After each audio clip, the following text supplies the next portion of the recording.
Hai guys, bersama Derby.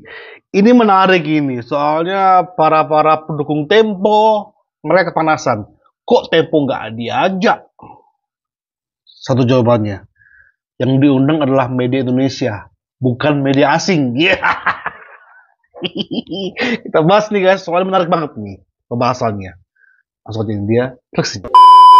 Teman-teman, baru-baru ini kan Presiden Prabowo ngundang langsung 7 tokoh media ke rumahnya buat ngobrol bareng. Bukan di istana, tapi di rumah pribadi. Ada Najwa Shihab dari Narasi, Yuni Lubis dari Den Times, Pemret Kompas, Detikom, TV One, SCTV Indosiar, sampai anchor TVRI Valerina Daniel yang jadi moderatornya.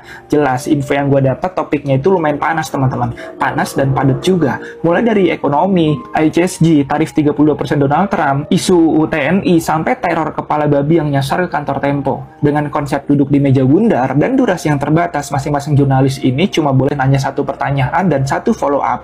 Kalau ditanya, ini siapa sih yang konsepin? Jadi semua ini ternyata itu ide dari Prabowo sendiri, teman-teman. Katanya udah saatnya Pak Presiden kita itu jawab isu yang berkembang dan kasih update soal kinerjanya selama 150 hari terakhir. Oke, soalnya disebut mengenai Tempo, berarti kepala babi dong ya. Oke, jawab langsung sama Pak Prabowo guys, bahwa itu bukan dari istana. Ya, langsung aja. Salah ucap ya, tim saya kan orang-orang baru dalam pemerintahan, banyak orang baru pemerintahan, sebagian menteri-menteri yang senior ada yang dari kabinet lama ya, tapi banyak yang baru ya. Jadi mungkin kurang waspada, kurang hati-hati dalam mengucap ya. Saya kira itu yang bisa saya jelaskan ya. Saya belum ketemu sih sebetulnya setelah saya juga kaget ya, masalah kepala babi dan apa ya itu tikus kirim itu juga saya kira gaya-gaya apa ya, taktik teknik gitu-gitu ya. Bagi Iya. saya juga Nggak masuk akal sebenarnya Pak. Saya nggak terlalu Cuma Bapak ini pengen ngomong, akal-akal itu teknik apa? Maksudnya pengen ngomong kayak gini guys. Emang masuk akal ya menteror media lewat kepala babi zaman sekarang? Emang bisa takut ya para media ya? Pengen ngomong gitu, cuma kan takutnya kan kontroversi lagi. saya bahwa yang melakukan itu punya sifat-sifat enggak, saya ulangi, saya kira yang melakukan itu ingin mengadu domba. Nah, mantap ingin tuh. Itu mantap tuh. suasana yang tidak baik. Yes. Menurut saya itu ya. Tapi benar itu ucapan yang menurut saya teledor, itu ya keliru itu ya. Saya kira beliau menyesal ya. Tapi ini alasan yang saya bisa kasih adalah mungkin ya karena baru dalam posisi pemerintahan yang selalu disorot. Jadi kadang-kadang ini mungkin karena Pak Prabowo belum ketemu sama Hasan Nasbi guys ya. Kalau ketemu pasti setelah dijelaskan baru masuk akal Pak Prabowo. Mungkin Pak Prabowo akan ngomong mantap, lanjutkan. Karena kalau si yang diteror aja merespon dengan cara ya kalau kepala babi, kalau daging gini, ya berarti dia nggak takut, gagal dong terornya. Ya udah ditambahin aja sama Hasan Nasbi. Kok yang malah yang lain, anak-anak wabah, anak-anak atin yang kepanasan atas respon Hasan Nasbi. Kenapa? Baru muncul lagi 6 tikus. Ketahuan banget itu. Ya aku nggak berani ngomong itu settingan ya. Takutnya kena lagi saya. Tapi nggak masuk akal kali 6 tikusnya kali hitung tuh 2, 3, 4, 5, 6. Siapa tahu di bawah itu ada lagi tumpukan bangkainya. Emang kalian buka semuanya?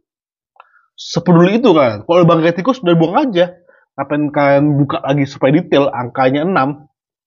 Oke, kita akan membahas lebih detail mengenai isi dari percakapan tersebut ya. Ini guys. Pak, ada kekhawatiran dari masyarakat sipil, Pak. Proses pembentukan undang-undang kita, proses legislasi, makin jauh dari rakyat, Pak.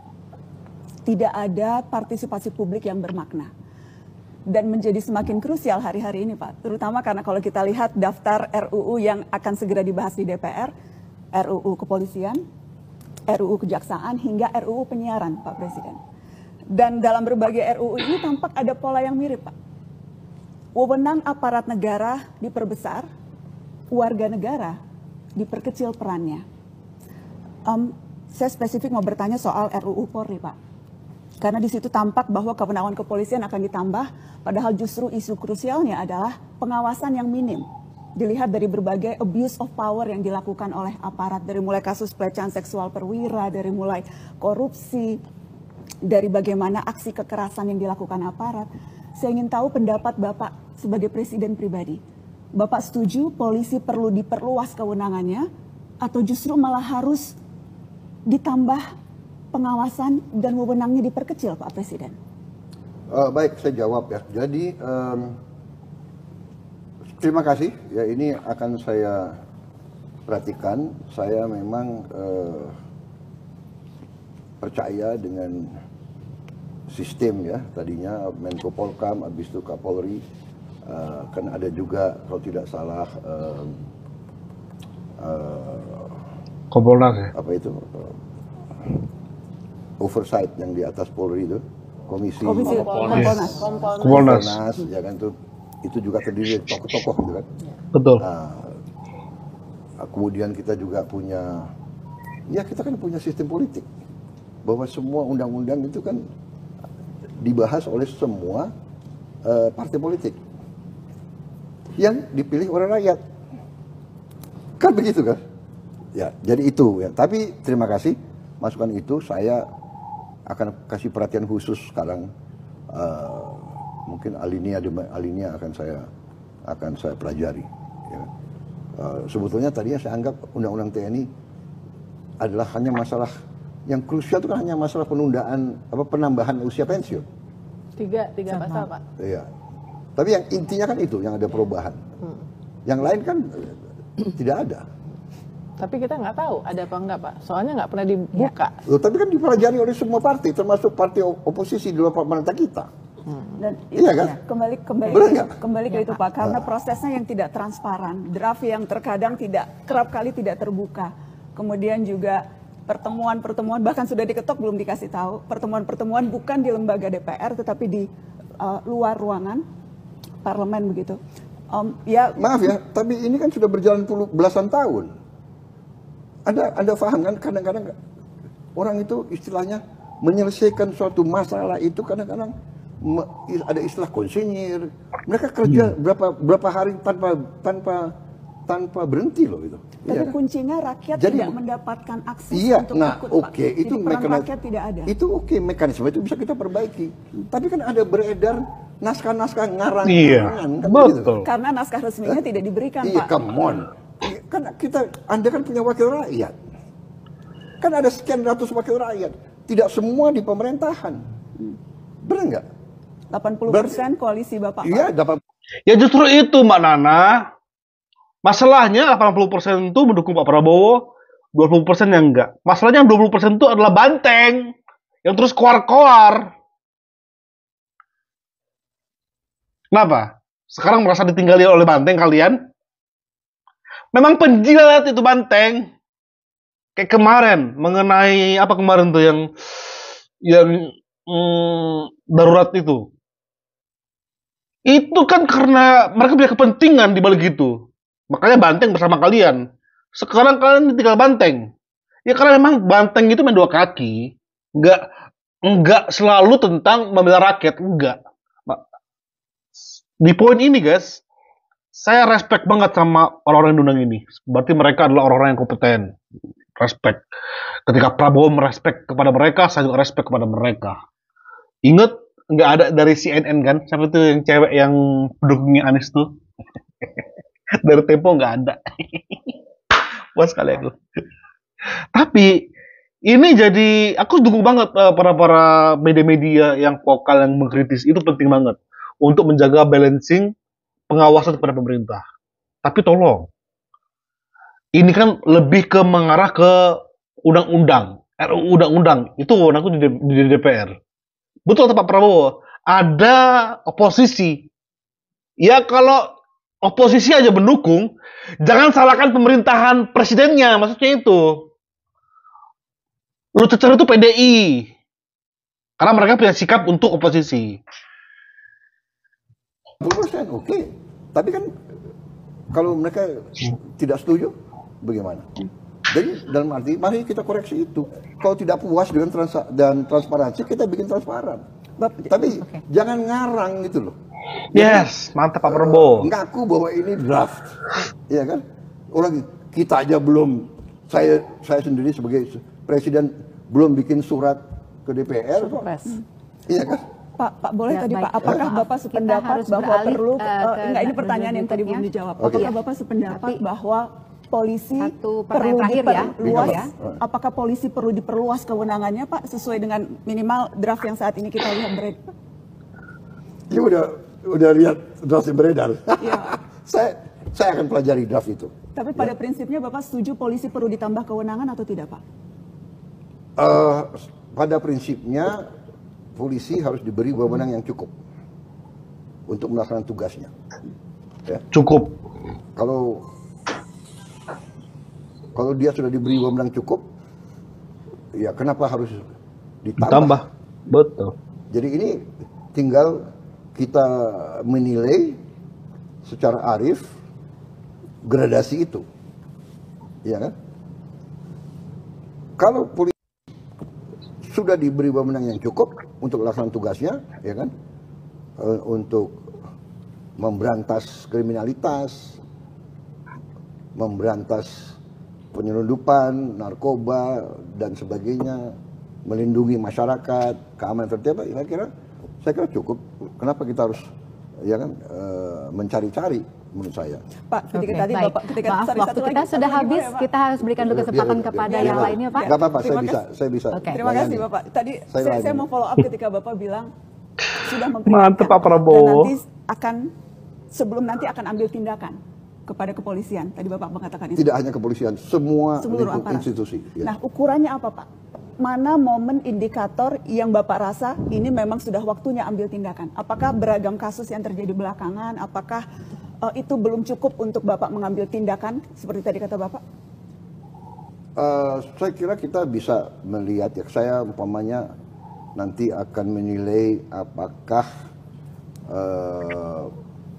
penyelundupan narkoba berkurang.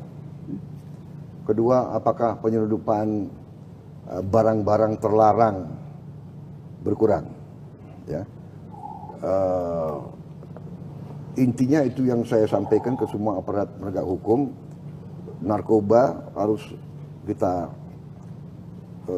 perangi, sangat berbahaya untuk anak-anak kita, cucu-cucu kita.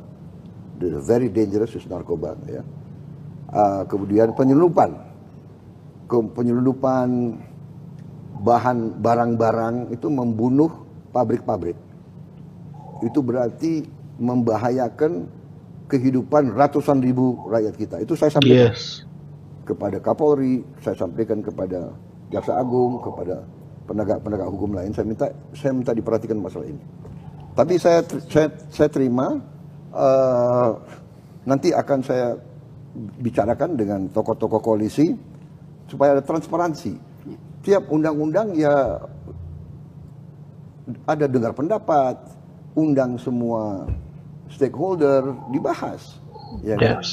Tapi juga kita harus juga nanti mungkin Mensesnek dan tokoh-tokoh kita bahwa naskah yang sah itu diungkapkan kepada masyarakat. Ini yang sah. Naskahnya supaya nggak beredar macam-macam fiktif. Tapi ini kan biasa orang Indonesia kan, benar nggak? Sebelum saya umum ke kabinet sudah banyak daftar kabinet yang beredar dan yakin gitu loh. Ya kan, saya bicara orang dekatnya Pak Prabowo. Iya kan? Harapan itu Pak. Daftar harapan. Orang-orang yang ngarep mau. Yes, sudah puas kan Pak Nana? Nanti Pak Prabowo akan ketemu partai-partai koalisi untuk mengenai ketika membahas RUU, tolong transparan. Dan ketika sudah disahkan, lemparkan naskah itu kepada masyarakat. Ya, semoga segera dieksekusi oleh bawahannya ya masalah itu, supaya jangan ada lagi orang-orang yang memframing untuk demo, bahkan Prabowo ya. Ini terakhir, ya, ini terakhir. Apakah demo-demo itu murni atau ada yang bayar? Harus objektif dong. Iya kan? Pertama, ada demo melawan efisiensi. Demo katanya dana pendidikan akan dikurangi. Demo, jadi harus objektif. Kita bukan anak kecil, Mbak Uni, ya kan? Kita hormati hak untuk berdemo, asal demonya damai, tidak mau menyulut kerusuhan. Nah, kalau bakar-bakar ban itu bukan damai. Apalagi bakar foto presiden sama wakil presiden. Makanya, betul kata Pak Prabowo, ada yang bayar demo itu. Ada yang bayar. Oke guys, thank you. Kita akan ladder lagi soalnya Prabowo ingin ngasih buku kepada Harun, Refli Harun maksudnya. Harun. Sama Rocky Gerung. Seperti apa kita bahas di video selanjutnya. Thank you. Bye-bye.